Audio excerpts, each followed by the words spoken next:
Alright, so we've got all of our materials placed.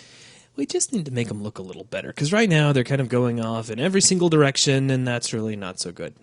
So we're going to start off by dealing with the walls, because those are the most painfully obvious problem areas. I'm going to select one wall, right-click, and underneath Select Surfaces, we're going to go right back to Adjacent Walls, which will grab all the walls for us. Now, to change the placement of our texture, we are going to use the Surface Properties window. There's a couple of places to get to this. One is to go into the View menu and choose Surface Properties, or my personal favorite is just to press the F5 key, and that'll open it right up for you. Now, to get everybody aligned in the proper direction, we're actually going to do a real quick cheat. We're going to come down to Alignment. So here in the Alignment group, we're going to select Planar, and then click Apply. And that just lines everybody up. And there's no cheating in production. As long as you get everything done, everything's good. So that's lined up, and that was quick and easy. Now, we have some scaling we can apply as well. So I want you to come to the Scaling group, and we're going to choose Simple Scaling, and I want you to set this to 4. So we're going to make the texture 4 times bigger than it is right now. Go ahead and click Apply, and there you go. So it lines everything up, and it looks a lot better. Now, just as a personal preference, I want to take this kind of steel bar-ish kind of rail along the top of our texture. I want to pull that down so it sits right on top of the door. Now to do this, we're going to pan the texture in the V direction. You notice you have some buttons up here in the pan group for U and V. And each one of these buttons is going to move the texture that number of units in, that number of Unreal units in either U or V, being either horizontally or vertically. So let's go ahead and click on 4 in the V direction, and you'll see that's kind of starting to move that down. If we want finer control, we can switch over to just clicking the 1 button, and that'll just move it 1 unit. And if you go too far, because I wanted to set that right on top of the door, then you can hold down Shift, and then click, and that'll actually slide it in the other direction. So I'm just going to carefully set that right on top of the door, like so. And so that takes care of the walls for us. Real quick, real easy, and everybody's happy. Now let's take a look at the floor. We have a couple of problems with the floor. One is that I think the tiles are too big.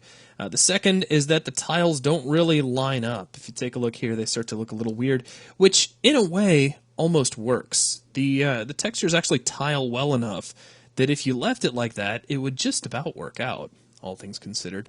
But here in the doorway, we have an obvious problem. So what I'm going to do is select one of these surfaces, then I'm going to right-click, come back under Select Surfaces, and choose Adjacent Floors, and that'll grab all of the different floor surfaces. We're going to come back down to Planar in our Alignment group and click Apply again, which will just line everybody up so we don't have any more of those unsightly seams, which we can verify here inside the doorway. Everything's nice and clean now. Now let's take our scale, and we're going to pull that down to 0.5. Click Apply, and there we go. So now our tiles are smaller. In fact, if you take a look at the walls, they actually line up pretty well with the walls because of the size of the texture. Now let's do the same thing to the ceiling. Now the ceiling doesn't really need its alignment adjusted. We're just going to take its scaling, leave it at 0.5 and click Apply, and that'll just make those tiles a bit smaller for the ceiling. Actually, you know what? I don't like that. So we're going to set that back to 1 and click Apply again and put that right back where it was, and now I'm happy. Okay, so the last surfaces we need to deal with are these surfaces here in the ceiling.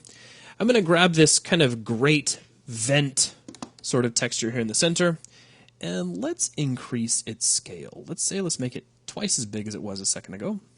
Now I want to pan it a little bit in U and V because I like these outer edges to kind of line up with the outside of the rail. So I'm going to slide this in U just 1 unit at a time, and we'll try to get those little bolt holes there kind of lined up halfway through. Oh, it went a little bit too far, so let's hold down Shift and click that button again, and that looks pretty good. So now let's move it in V, and I'm going to hold down Shift because it's closer to move it in this direction. And we'll just get it about halfway through, and we can see there's now a nice border all the way around that surface, which looks good. Now, last 4 surfaces, being these little kind of beveled surfaces, I'm going to hold down Control and select all 4, and simply leave my simple scale at 2 and click Apply and just make that texture bigger all around. Now that's really all I wanted to do. Very quick and easy work with the Surface Properties window. So we've aligned all of our textures. Things are looking good. At this point, go ahead and save your level, and then we will continue to move forward.